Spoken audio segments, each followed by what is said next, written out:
Columbiana County 911 was emergency. We have an emergency out here on Perry Road. My girlfriend's sister, it looks like she's been shot. The truck's laying at the road and the window's busted out of it. Is she, do you know if she's breathing at all? She's not breathing, it don't look like it. Alright, you have deputies on the way. We have help on the way, okay, sir? Okay, please, thank you.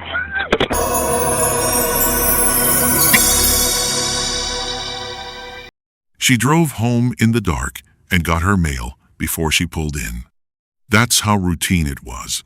Pull up to the box, take out whatever's inside, back the truck down the driveway.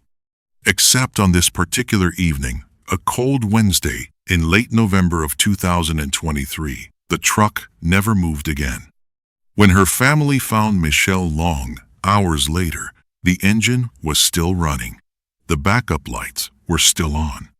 The vehicle was pointed in reverse, going nowhere. The mail was still there, right next to where she had fallen. Michelle Long was 50 years old, a high school math teacher in Columbiana County, Ohio, with a son she was supposed to pick up that evening and a front door she never made it through. The last thing she did was pull up to her own mailbox. Investigators would later determine that Michelle had been shot 5 times, including once in the head. The shooter had fired through the driver's side window, close range, large caliber. A weapon someone selects with a specific purpose in mind. No casings were found anywhere on the property. When the people closest to Michelle heard what had happened, they didn't wonder. They didn't wait for an investigation to tell them what they already knew. One of them said it out loud, standing in the driveway, barely able to breathe. He murdered her. The man they meant had already arrived at the scene. He was standing less than 15 feet from his ex-wife's body, asking a deputy where his son was. He never once asked if Michelle was okay. Michelle Long taught mathematics. She had been doing it for years. At the same high school her teenage son attended, which meant her professional life and her personal life overlapped in the particular way those things sometimes do, and by all accounts, she wore that proximity easily. She was there if he needed her. She wasn't in the way. The people who knew her described someone organized and warm, reliable, in the quiet way that only becomes visible. In retrospect, you don't catalog that kind of steady presence until it's absent. She returned calls. She kept appointments. When her son needed to be picked up, she was there. She had been married to William Longbill for nearly 20 years. 2 decades is long enough to share a lot of history, and this family had weathered some of the hardest things people can. In 2016, they lost their eldest son, Jacob, who died by suicide. That kind of grief leaves a mark on a marriage that never quite heals, and the people around them seem to understand that things between Bill and Michelle had never been entirely stable, not before that loss, and certainly not after. By 2022, Michelle had made a decision. She was going to end the marriage. Her mother, Karen, would later tell investigators that Michelle had initially tried to handle the dissolution as quietly as possible, drafting terms that, in Karen's words, were almost too forgiving to Bill. He still refused. Before we go any further, if you're someone who needs to understand why people do the things they do, you're exactly where you should be. This is the Malice Mind. Subscribe if you haven't already. Now, back to Michelle.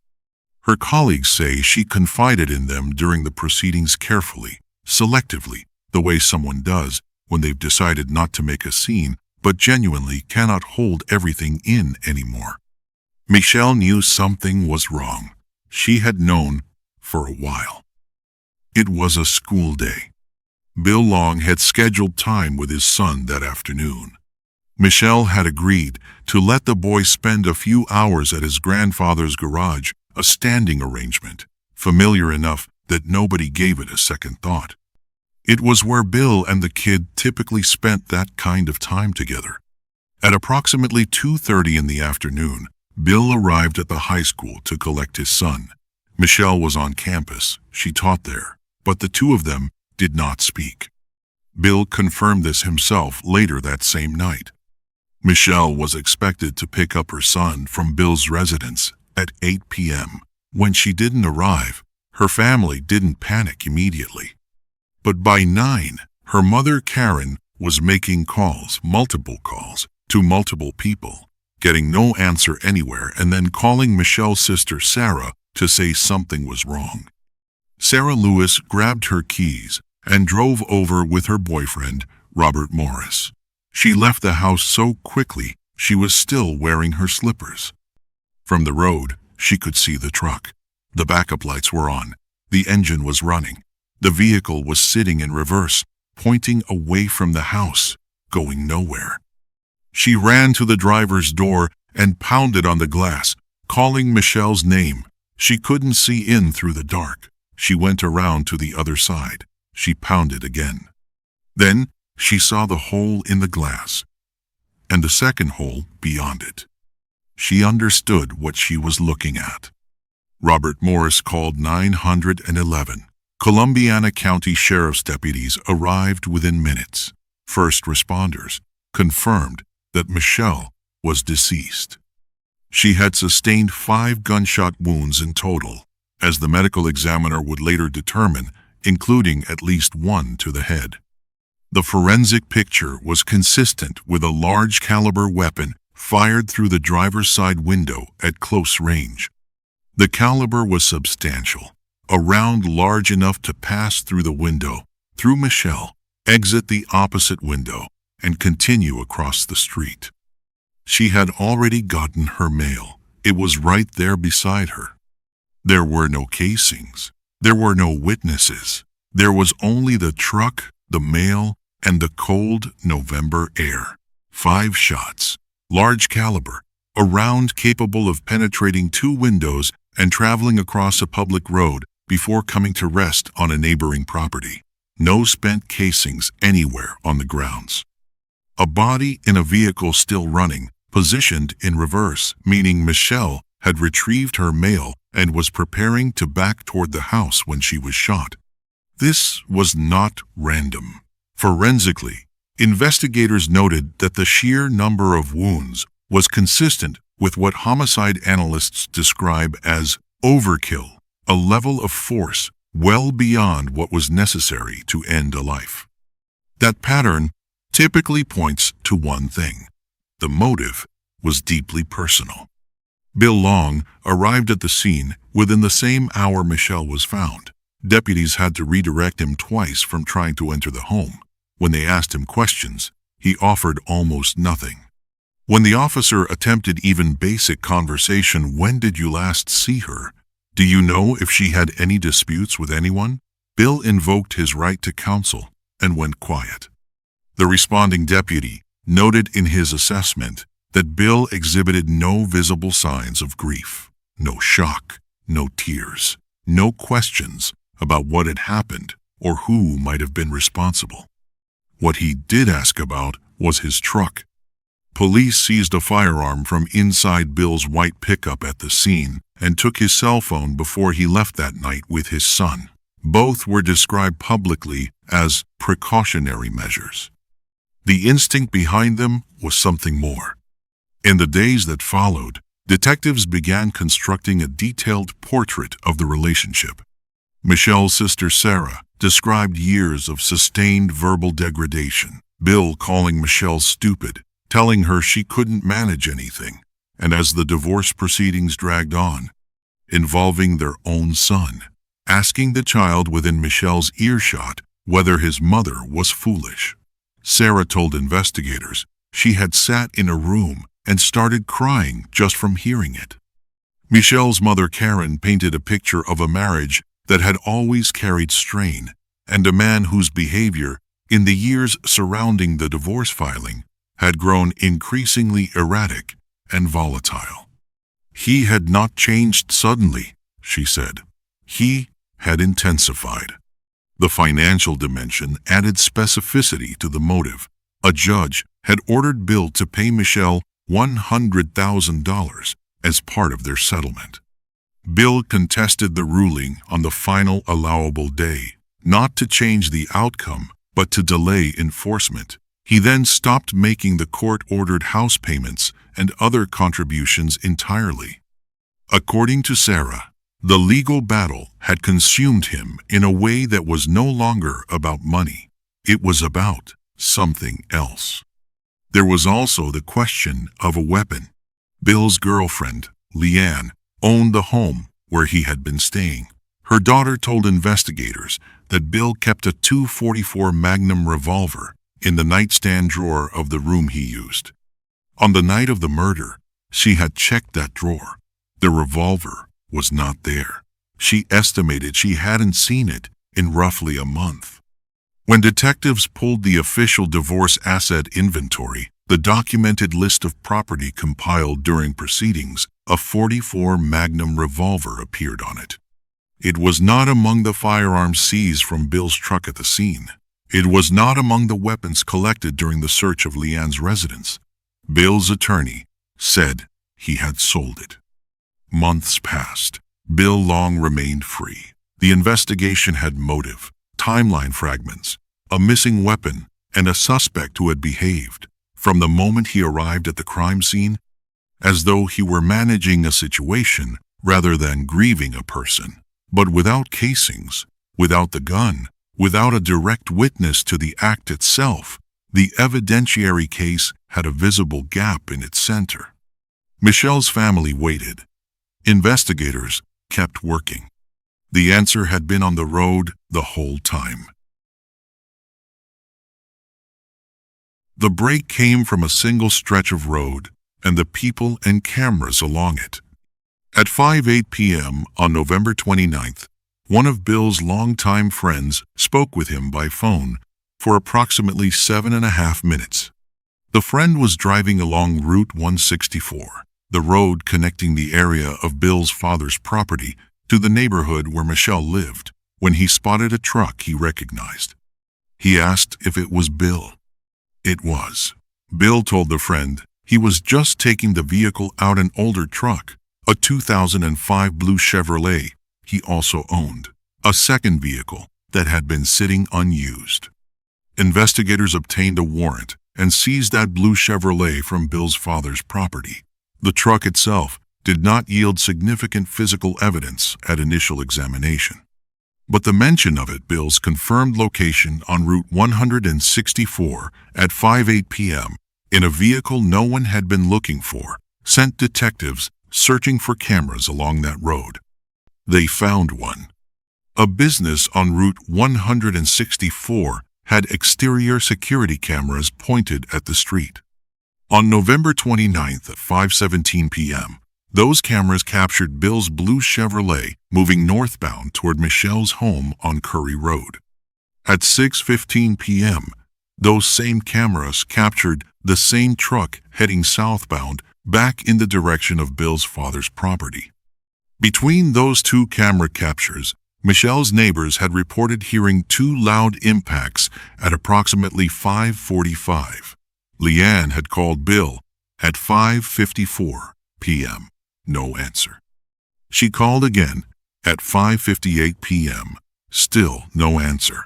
At 6:12 p.m., Bill called her back. Investigators returned to the crime scene with metal detection equipment and conducted a thorough sweep of the surrounding area, including the property directly across the street. They recovered a spent bullet projectile. Ballistics analysis confirmed it was consistent with a .44 Magnum caliber round, the same caliber as the revolver listed in Bill's divorce asset documentation. The same revolver that was now missing. The one Bill's attorney said he had sold. A second witness then came forward, another friend, who recounted a conversation from the spring of 2023. According to the account documented in the source video, Bill had been venting about the alimony payments and the ongoing court proceedings. Then he said it plainly. If the court didn't go his way this time, he was going to shoot Michelle and let the state take care of him. He said it with the flat certainty of someone who had already stopped asking himself whether he would. In May of 2024, William P. Long Jr. was arrested and charged with aggravated murder, and discharging a firearm upon a roadway. He pleaded not guilty. The case went to trial in February of 2026. Bill Long took the stand and maintained his innocence across 6 days of testimony, and then the jury came back. News. What makes a person capable of this? Not the logistics, the alternate vehicle, the missing weapon, the staged alibi. Those are answerable questions. The harder question is what had to happen internally. Over how many years? For a human being to drive down a county road and fire through a car window at close range, and then drive back to a garage where his son was waiting.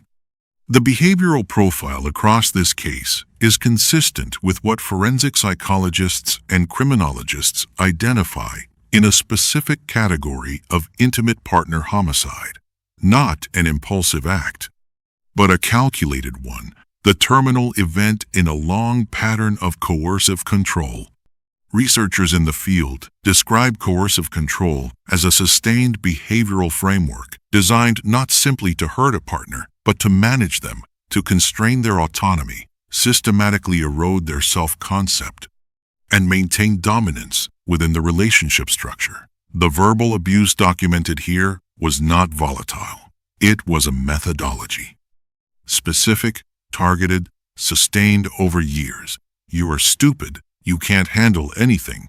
And as the relationship deteriorated, drawing the child in, using the son as an instrument of humiliation. That is not a man losing his temper. That is a man maintaining a system. When the divorce finalized and the court orders a financial payment, the behavioral record suggests what forensic researchers describe as a narcissistic injury response, the experience of an ego threat significant enough to reorganize an individual's entire orientation around it. The $100,000 was not merely a financial loss. In the psychology consistent with this profile, it represented a public verdict. The institution had sided with the woman he had spent years diminishing. The legal system had looked at the situation and determined that he had lost. For an individual whose identity is structured around dominance and control, that experience does not recalibrate with time. It intensifies. The statement Bill made to a friend in the spring of 2023, documented in the source video, carries clinical weight beyond its evidentiary value. Behavioral analysts refer to this type of verbalization as rehearsal, when a contemplated act has been so thoroughly processed internally that it enters casual speech without defensiveness or agitation. It is not a threat issued in anger. It is a statement made from a kind of resolved resignation, the language of someone who has already, on a cognitive level, answered the question of whether they will act. The only remaining variable in that internal calculus is the threshold event. The contested ruling appears to have been that threshold. The post-offense behavior is equally instructive. His demeanor at the crime scene, the absence of grief, the focus on logistics, the rapid invocation of legal counsel aligns with what the FBI's Organized Offender Framework describes as a high-control behavioral orientation. This is not a man who fell apart under pressure. This is a man who managed it, who arrived, assessed exposure, said the minimum, and moved to the next step.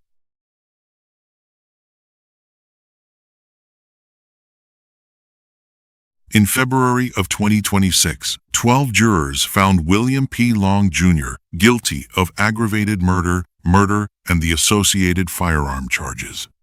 Judge Megan Bickerton sentenced him to life in prison without the possibility of parole. with an additional 14 to 17 years to be served consecutively on the firearm counts. In her remarks following the verdict, Judge Bickerton said, "People think, what could I have done to protect Michelle so she was here today? Because the most tragic part of it is that she can't come back." Michelle Long was a math teacher. She was a mother. She was someone whose colleagues cried at her memorial, who picked up her son in her slippers when she had to, who tried to end a marriage quietly and with dignity, and was met at every turn with resistance and finally with finality. She just wanted to get out. What do you do with that? Cases like Michelle's remind us that behind every headline is a life that existed fully, completely right up until someone decided it shouldn't. If that thought stays with you, it should. Drop your thoughts in the comments. I read every single one. And if the Malice mind is where you come to understand the darkest corners of the human mind, subscribe. We're just getting started.